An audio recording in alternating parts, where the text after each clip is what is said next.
Our studio guest is joining us this morning, talking about the race for lieutenant governor in Idaho. She's one of, get this, 6 Republicans who have filed to be the state's number 2. And Janice McGeachin joins us this morning, and she is with us from her home in Idaho Falls, but you're touring the state right now, right? Yes, the my home is my car Yes. Welcome, right by the now. way. Thank you so much, Bill. It's great to be here this morning, and we've had a couple of interviews on the phone, and I've never been in your studio. It's great to be here. I did notice the little black kitty walking around the front. Is that your kitty? That is Iris. She's been living here the last couple of years, yeah. You take good care of her, I'm sure. she eats well. We first of all want to welcome you here, and this is probably not at all like the studios you deal with when you're on. Well, of course, my competition on the other side of the state, he's on 2 or 3 stations, so he probably, of course, are a regular on his program because it's a little bit closer. Yes. I um, KID program there. I do have an opportunity to speak there, but I did have an interview up north that was really quaint. It was in the basement of a church, and we kind of walked down the stairs, and it was a cozy spot also up there in North Idaho. Well, when you mentioned the fact that the car is now your home, when Robin Brody was running for judge last year, I saw her at the Twin Falls County Fair, and it was still just the beginning of September, and she had put, I think, 23,000 miles on the car campaigning at that point. And when you're going to 44 counties, I'm going to guess that you have to have AAA or some sort of backup plan that's involved in all of this. Well, I think I've put at least that many miles on my car, and every time I come back from a road trip, we get it in the shop and change the oil because that's how often it's every week I now have to change my oil. But it's been a really neat experience for me to travel around the state. This past year, really, those of us who are running for statewide office have pretty much been on the campaign trail for the past year. And it's been a really neat experience. I've loved traveling around Idaho. Idaho is such a beautiful Hmm. state, so many beautiful regions and the prairies, the mountains, and it's been really great to get to know people around the state. We should point out for people, and you've been on the program before, but a lot of people, they've either forgotten the last appearance or last conversation. But for people who don't know a lot about you, that you have some government experience already. Yes, I served in the Idaho House of Representatives from 2002 till 2012. And during my service in the legislature, I earned a reputation of being one of the most conservative legislators in the House. We formed our own conservative caucus in the House because we were fighting back against my first year. We served the longest legislative session in history under the Kempthorne administration, and we fought back to against raising taxes. It happened after Idaho was coming out of a deep recession, and I didn't believe that it was the right thing to do to raise taxes on the people of Idaho during a recession when people were hurting and suffering. So we were held captive in the Capitol all the way into May. And finally, as more and more people broke down and voted, they finally got the tax increase passed. But I held out and voted against it. And we took that hard as conservatives, but we rallied and we combined our forces after that. We formed a conservative caucus, and we made it our mission to move forward and see some positive change for the taxpayer. And the thing that we were successful in accomplishing through those efforts was that we were able to help elect Lawrence Denny as the Speaker of the House, and he was a great conservative, still is, and that year is when the House moved to be a more conservative body. So we we took that defeat tough, but as I said, we rallied, and then we were successful to have longer term victories for the conservative cause. Now, people probably also would like to ask you, and I saw you speak here a few months ago at a forum hosted by the Kiwanis Club, where the candidates had very little time because it's such a crowded field to sort of do their elevator pitch. But people, when you do encounter them, they may be asking, "What do you want to be lieutenant governor?" And what differentiates you from the other 88, I mean, 5 other candidates out there. Yes, well, and though as we travel around, the banquets are really tough because we have a few minutes, 2 or 3 minutes, and so that's why I really appreciate opportunities like today to come on to the radio station and speak directly to people about why I'm running for lieutenant governor. As I mentioned, I served for 10 years, but I always intended to honor the vote of the people of Idaho who voted for term limits, and I don't believe in career politics. So after 10 years, I term limited myself and went back home to the private sector where our family, we're small business owners. And I think it's important for people to understand who are people who are in the position of policymaking or administering state government to really understand the ramifications of some of the laws and the regulations that are placed on the rest of us in the community. And as I went back home and we opened up the restaurant in Idaho Falls, the Irish restaurant, and I realized during that process that how difficult it has become for the young generation to recognize their American dream by the burden of government that's placed on Hmm. business by the level of taxation. Idaho is one of the highest tax states in the surrounding Pacific Northwest states. Our corporate income tax rates are higher than all of the other surrounding states. And we have a level of taxation and regulation that is burdening our community. But I've also watched the what's happening in our state, and this is the story that I want people to understand, is that it really is time for politics as usual to come to an end in Boise. As the decisions in Boise have been made over the past 5 or 6 years, to take Idaho more and more down the path of being a servant to the federal government because it's the easy way out to accept the Hmm. federal dollars into our programs. And now in Idaho, 35% of our state budget is coming from debt financed federal dollars, the money that our kids and our grandkids are going to have to pay back to the government. And when we take that money into our budget, and it's been widespread, the state implemented Obamacare in Idaho, spent hundreds of millions of dollars to implement the exchange, which has done nothing good for the people of Idaho. In the past 4 years, health insurance premiums have increased 91%. The other thing that has been accepted into our program spending is the Common Core standards into education. And we have seen no improvement in some of the indicators that show Hmm. that we're doing well in helping to prepare our kids for their life and their career later.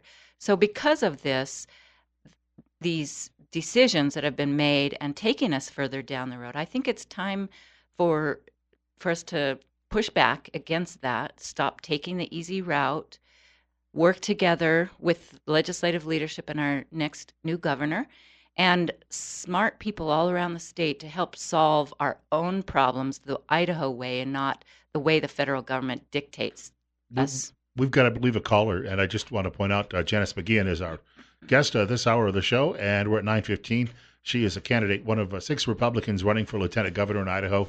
It's 40 on Magic Valley this morning with Bill Colley on KLIX. Caller, you're up next. You're on the air with a candidate. Yes, a couple quick questions. I noticed that Alquist is running negative ads against Labrador and Little, and I don't know whether or not to believe it. And I was wondering if you had endorsed a candidate, because that would tell me a lot about you. And secondly, I think the mismanagement of Idaho forests and these forest fires is one of the most prominent things that we need to worry about. And what are we going to do? Because every time it burned another 100,000 acres down, we've lost it for the rest of your and my lives. I'll hang up.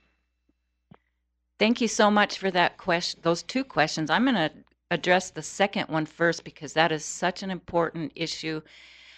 We have so much of our lands that are tied up now in Idaho and are being mismanaged by the federal government.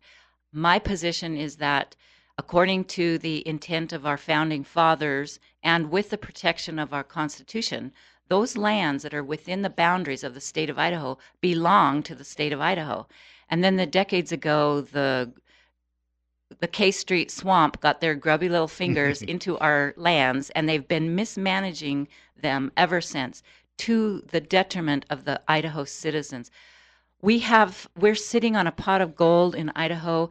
If we could better manage our lands, if we could have restorative harvest of our timber and be able to mine the resources in certain parts of our state. There's in central Idaho, there's a couple of minerals that are only found in some other countries in the world, Russia and China, and they're very critical to the development of energy and other sources. And then the grazing of our lands, the grazing fees that the BLM has been issuing, or excuse me, the grazing permits have been declining over the years. This is a real detriment to our rural communities.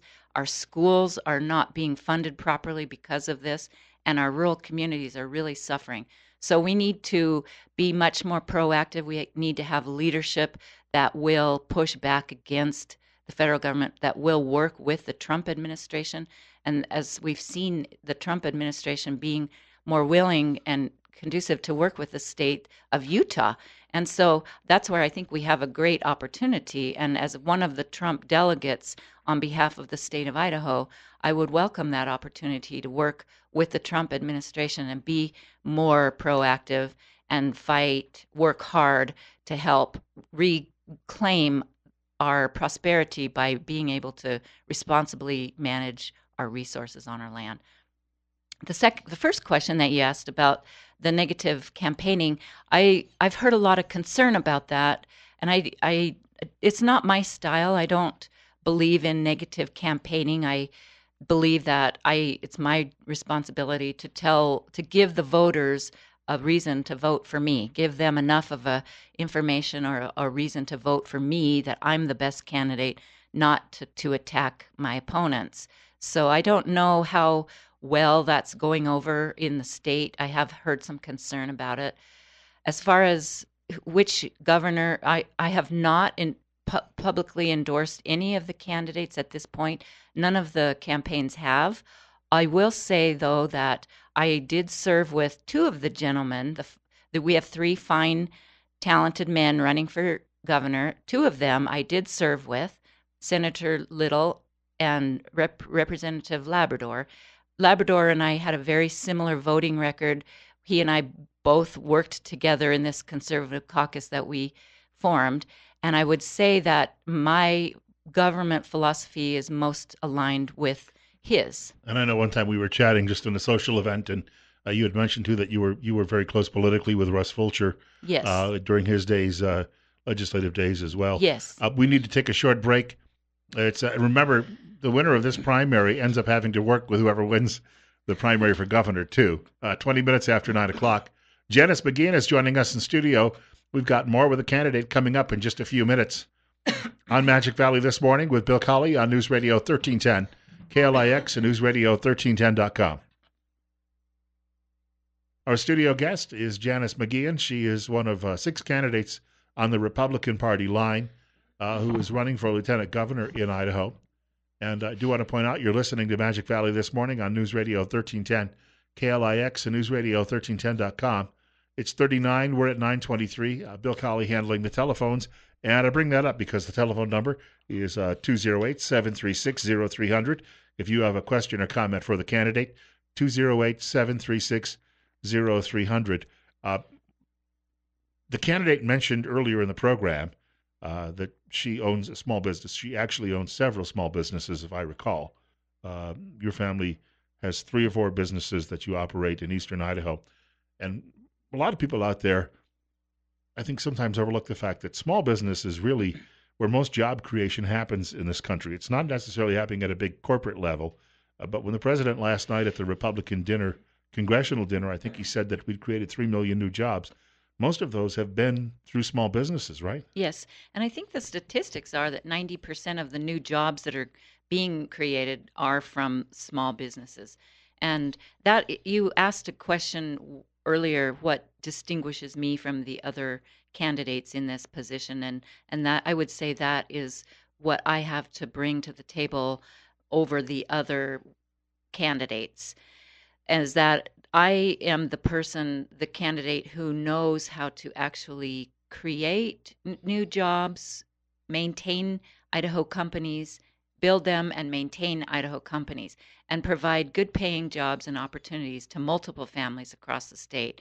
Our businesses that we've managed, and I'm really honored and fortunate to have our son James with me this morning in the studio. He's accompanying me around today and yesterday. Both of our kids, Jimmy and I, we've been married for 30 years, and we own and operate several businesses in the automotive industry, Idaho Falls and Boise. And both of our kids are adults, I should say, are helping us run our companies. And it's it's one thing to talk about what we can do to stimulate the economy. It's another thing to actually do it. And so let's just talk about what it takes to stimulate our economy and create jobs, because that's really kind of what it's all about, is raising opportunity and raising prosperity for the people who live in Idaho. We're ranked 49th lowest in the measure of per capita personal income, and that measure is a measure of the wealth and the productivity of our state. And so that translates, when you raise that measure, it translates into greater prosperity and opportunity for individuals. Why are we so low? Well, I would say that taxation has something to do with that. So if we could work harder to reduce the taxes on our citizens, especially in the area of the business tax, because Idaho's corporate income tax is higher than all the other surrounding states. If we could at least make our tax rate equal to the surrounding states, or even better yet, less than, think of what that would do to support the businesses in our state, large or small, and do away with a lot of these, what I've seen too much lately, these special interest tax incentives that are granted to certain businesses that basically go make a case to the Director of Commerce. This was a proposal that was voted on a couple years ago, and three of the opponents that are in the race that are currently serving in the legislature all voted in support of this. And it gives huge tax breaks to businesses who go petition the Director of Commerce, and then that one individual determines whether or not they can receive a tax break. Why not have low taxes that apply fairly and evenly to all companies? The problem with those special interest tax incentives is that it breeds cronyism and corruption in our state. And that's what I'd like to get away from, that, and have policies that work fairly for all.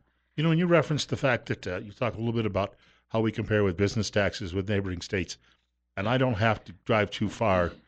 By the time I get to about Brigham City, and then I get to Ogden, and then to Salt Lake City, to realize that the types of jobs that people are getting there, and even walking around their downtowns, there's a huge difference. We may see it in Boise here, but we don't necessarily see it statewide. But when I go to Utah, I see it. It seems everywhere that there's a spirit. Almost they're bringing in a lot of high tech jobs, and this is the nature of business there. It seems, where here we seem to be maybe, I don't want to say 50 years behind, but we seem to be 20 years behind. Yes, and that leads me to the second component that I believe that we need to address in our state to increase the economic prosperity in our state, and that is through our educational system and how we help to equip the young people.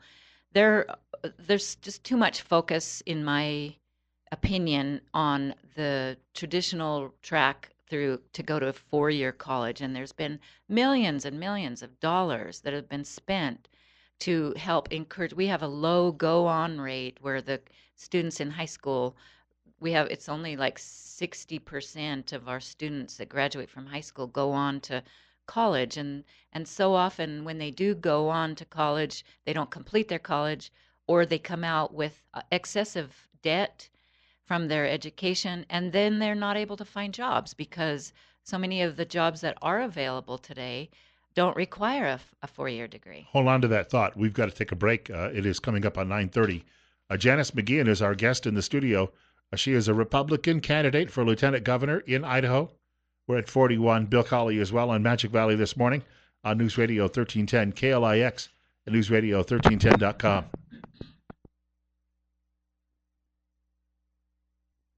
Our studio guest is losing her hearing this morning.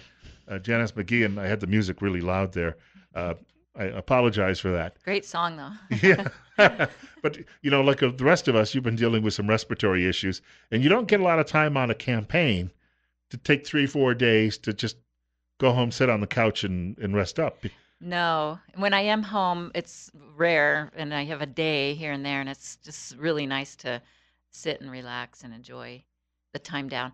But I wanted to pick up on where we left off and discussing the issue of education and equipping our kids, because that's where I see a need and so much potential to give the young people in Idaho hope and opportunity, give them pride. And I want to be the person to say that it's okay if you don't want to go to college for 4 years, that you want to go into a trade and learn to become a skilled worker or a plumber or work in HVAC or in construction or become a CNA. There's so many careers and opportunities that are available. In fact, that's the one thing in our business, in the automotive business, that keeps us from expanding, quite honestly, is being able to find enough skilled workers. We recently purchased a new building with more bays in it, and so we can hire more individuals to work in those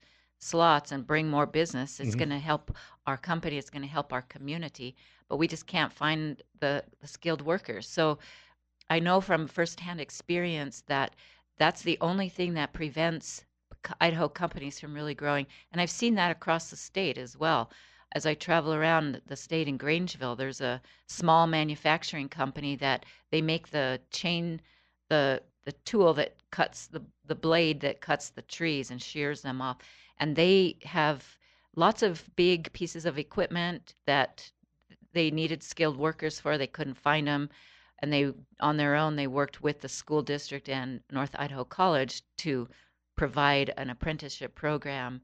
And in North Idaho, it's amazing too. There's a technical college up there. It's called KTEC, Kootenai Technical Education Center.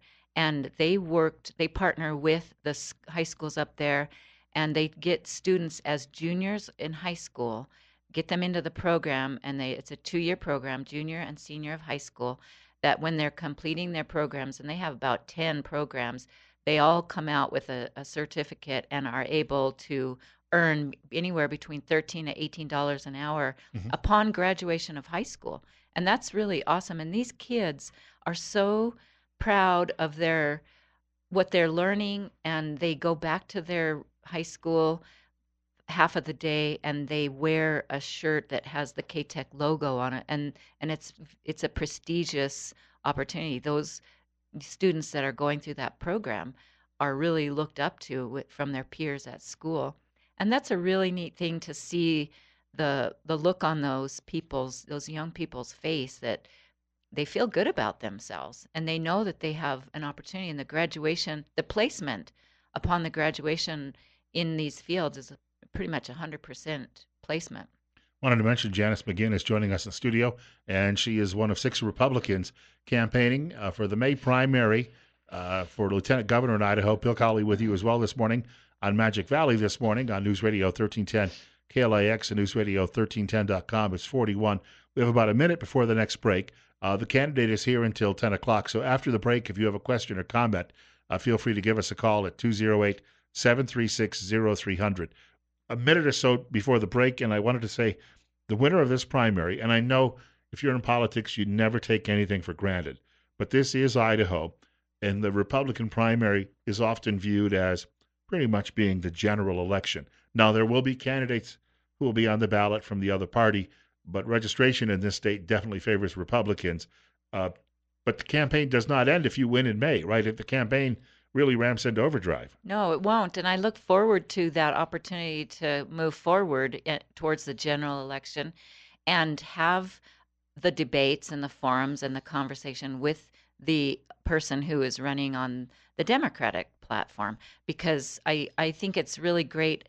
It's a good opportunity. The voters of Idaho really deserve to know where the candidates stand on all the issues, and I welcome that conversation. I wanted to point out, as I say, you can give us a telephone call in the next end of the program. Excuse me. Now I'm having some vocal issues too as well. 208-736-0300. I've been rambling since 6 a.m. Actually, at my desk, I was rambling beforehand too. So my coworkers know that I don't quiet down too often. Candidates, sometimes people think the candidates talk a lot, and then the candidates meet me and they say, I don't know.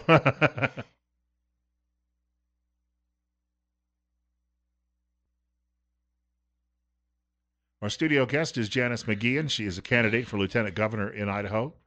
And we wanted to point out we're at 9:43 and at 42 on News Radio 1310 KLIX and newsradio1310.com. This is Magic Valley This Morning with Bill Colley. And the telephone number, if you'd like to chat with a candidate this morning, is 208-736-0300. That's 208-736-0300. We have a caller who's been looking to get in touch with us for the last couple of minutes, and I thank the caller for the caller's patience. You're on the air with a candidate. Go ahead. Yes, I appreciate her views on some stuff. I would like to put a little input in. One, let's not change Idaho into something. You've got thousands of people wanting to come to Idaho. Just look at your growth rate in Boise, et cetera, et cetera. I lived in another state for a period of time, and, I'll say in Montana, and we have family that still lives up there, and as beautiful of a state as it is, my wife, who was born and raised there, we would not consider moving back to Montana because of what it has changed into. And we see the very same thing happening here with the outside influence coming into the state and changing what they move here for. Let's keep Idaho, Idaho. Let's have Idaho manage its state and, I'm going to say, federal lands that we have, instead of letting out-of-state interests do it and lock it up to where, well, I'm in my late 60s now, and I can't get out and see places that I saw 40 years ago because I can't walk there now when I could drive there before. Some input on that, please. Thank you. Well, I do want to keep Idaho the great state that it always has been, and that's what's prompting me to run and get involved, because what I see happening is that because of outside influence, because of special interest, because of the growth of government and taking these federal dollars, that we now have to do it the federal way and not the Idaho way. That's why I'm running. I want to keep it the great state that it is. And I believe that we have a great opportunity in 2018, the same opportunity that we had in 2016 with the election of President Trump, to reclaim our sovereignty and turn the government back to the control of the people of Idaho and make the government more responsive to the needs of the people rather than to the special interests. Speaking of this, there was a survey that Boise State did. People were concerned about all the Californians coming here and that they would turn this into California. But Boise State did a study and said that most of the Californians coming here are not only conservatives, they may be more conservative than the native Idahoans. There was a story that I saw a few weeks ago in a major publication about a group of people who started the Tea Party movement in Northern California. They were thinking about moving to Idaho Falls. They'd already scoped property out there because they want to leave California. So these are people who are coming here that may actually share many of the values, but we wouldn't necessarily need all of them if we could retain some of those young people who pack up. And I talked to a young woman who worked here at one time, and she said, all my friends from high school moved to California immediately after they got out of school. Well, we do. Idaho is a growing state, and people are coming here for a reason, because we have low population. Our cost of living is low. We have clean air, clean water, beautiful rivers, mountains, and lakes. So people are coming here for a reason. They are escaping what they view is too much excessive government regulation in their lives from other states. So we do have challenges in our state because of that growth. Now we're seeing a need for more schools. Our schools are crowded, and we're struggling with finding a way to pay for the infrastructure of our schools and our roads. So there's some demands being placed on our services that will require people who are able to think out of the box, people who have more of an entrepreneurial thought process that instead of making mistakes that the taxpayer has to pay for and saying, oops, we made a mistake. It just only cost us $40 million. Let's figure something else out. In business, you can't do that. In what I'm referring to was the crony corrupt contract of the Idaho Education Network, where the concept of that was a good intent to provide broadband services to all of our schools throughout the state. And a bid was let, and because of cronyism, one of the providers of that contract was replaced with a business that had made high contributions to the current administration. And during that process, there was a question of the legality of that. I was one of the candidates who voted against continuing the funding of that program because it was working its way through the courts. And in the end, the Supreme Court of Idaho did deem that to be a corrupt contract and illegal. So it basically had to be disbanded, and it was at a $40 million cost. That could fill a lot of potholes. Oh, it's so unfortunate and sad that things like that are happening in Idaho. But that would never happen in private business because mistakes like that are made would put small businesses out of business. So we just need a new thought process from individuals that think differently about how taxpayer dollars are spent. When you referenced the fact that you're opposed to Common Core, I read last week about a school, I think it was Florida, that dropped Common Core, was able to do it in a pilot project, and they've got higher scores now. Students are doing better. Grades are higher. We talk a lot about education in this country because people continue to try to tell us that we're in some sort of crisis. I think the crisis is we try to shove everyone into a college education, even though I like to watch Mike Rowe on TV with his Dirty jobs. dirty jobs. And he makes a great point. Welders can make wonderful money. They don't have a lot of student loan debt. I have a friend that used to work with, her son graduated high school with a degree, a fairly basic degree, but he had taken courses in heavy equipment management. People always, as a neighbor of mine told me one time, he left a corporate job and bought two bulldozers. People always need dirt pushed around. Those jobs are there and they would pay well.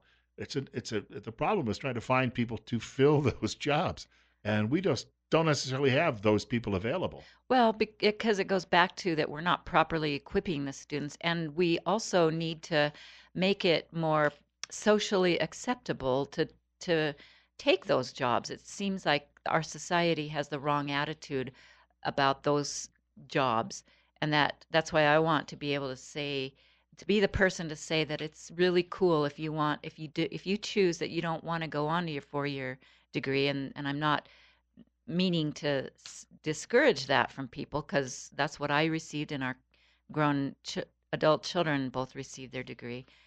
But for those that feel like that's not their path, I want to be able to be the person to say it's really cool for you to do that. And what can we do as a community to help provide the skills for those jobs? And I will say that there is a real sense of satisfaction from being able to take something of little or no value and turning it into something of greater value. And that's something that people that sometimes go to an office job or a desk job don't have the opportunity to experience what a feeling of satisfaction that really is. To take something and turn it into something bigger, to produce something, to manufacture something, whether it's welding or creating a product. And there's lots of opportunity. This K-Tech school in North Idaho, they showed me a 3D printer up there where the students are creating parts for machines out of these printers, and it's really cool what they're doing. They're finding out a way to insert metal into the plastic now so that now the part can be used as a component for electricity. it's really cool. There's so much opportunity and creativity that's available through some of these efforts. We have a caller with us, and caller, you're on the air with candidate Janice McGeachin. She's running for lieutenant governor. Go ahead. Good morning, Bill. Excellent show as always. One thing I tell my boys is that as long as people eat and crap, they're still going to need plumbers and farmers. And there's a huge opportunity for small farmers. And I'm talking people that grow actually food for humans, not for beer and not for cattle, but for humans. And unfortunately, I think that in the school system, we put too much of an emphasis on higher education as a 4-year degree. That's the only way you can be successful in life. And, the greatest decision I ever made was planting a seed and getting my hands in that soil every day, because it gives you a satisfaction, a sense that you're actually helping the greater good. And to me, I wouldn't change anything at all. As far as Idaho, it's a wonderful place to live. But one thing I have to caution people is we have a tendency to just slash, and say we don't want taxes. And there has to be a balance. Government has to be responsible with the money that the citizens allow it to use to operate. But you know what? We need to have a good road system. We need to have a good internet, because so many people do work from homes. And it's frustrating when we can put a man on the moon, but we can't get signal down in the canyon. We'll let the candidate respond because we're running a little low on time, but great points. Thank you. Yeah, thanks so much for the call and the question. And there's plenty of room for having some tax relief for our citizens and properly funding the services that are being required from our government. Over the past, and the different way to look at this too is that over the past 6 years, those that have been in the system have grown government. There's been an increase in almost 2,000 new full-time equivalent state employees. And to keep that in perspective, the 6 years prior to that, there was only a growth of 299 full-time employees. So the issue is that it's the government that keeps growing. And if we can just keep that growth of the government lower and in check, it places less of a burden on our community. If we need any evidence, they're buying a big piece of property in Boise to move offices to because they run out of room. Well, they ran out of room because government got bigger, right? And we can always do it better. We can do better if we just turn that role and responsibility of being done by the government back to the people. We can always do better. Got about 2 minutes to go. CBD oil appears to have died in the legislature this year. Where did you stand on that? I support the legalization of CBD oil. The proposal that was given was anything that was 0.3% or less that included the THC. It's a very small level of THC, and I supported that. I believe that it provides opportunities for treatment, pain, epilepsy treatment. I mean, the bigger problem that we have in our whole society is the overuse of opioids and these drugs that are given to young kids at a terrible young age, 2 and 5 years, Adderall and Ritalin. That is such a bigger problem in our society. The cannabinoid oil, I'm not pronouncing that right, CBD. Cannabinoid. I went to college. I know that. It's a natural product, and it seems silly. I didn't learn it in class. Some kid down the hall told me. It's a natural product. Why it seems silly that we regulate a plant, but it's listed on the controlled substance. But at small levels of THC, I believe that there can be some health benefits to our citizens. We wanted to point out that we haven't gotten to this yet, but if people would like to know more about the campaign, where do they go? If you go to Janice for Idaho, it's my website. You can learn more about my candidacy, who I am as a person, and my position on different issues. And so May 15th is the primary coming up. I would appreciate your consideration. It's a winnable race, and every vote is going to count in this election. And I humbly and respectfully ask for your vote on May 15th to become your next lieutenant governor. Could people contribute money to a campaign too? Yes. We absolutely appreciate any support that you can give, and there's different ways that you can help the campaign, and you can do that by visiting the website Janice for Idaho. Yeah, my experience is you've got phone banks, you've got door-to-door lit drops. There are things volunteers could do. Lots of different ways people can help out campaigns. I did this in Detroit, Michigan, in the suburbs. I was on the safe side of things for a candidate years ago, but there definitely are ways to get involved. We'd like to thank you for coming by this morning, and I'm sure that before we get to May, middle of May, the Ides of May, I guess, this year, we'll be talking to you again. Yeah, that'd be great. I just want to know before we go, where are you going to put your Trump bling, Bill? Yes. Are you going to put it on your Yes. shirt or your hat? This is great. Are those real diamonds? No. Oh, all right. I want to thank Janice McGeachin for stopping in this morning. Rush Limbaugh's program is up next, following the news from Fox at 10 o'clock. Bill Colley with you saying, God willing, and the creek don't rise. I'll be back here tomorrow morning between 6 and 10 o'clock.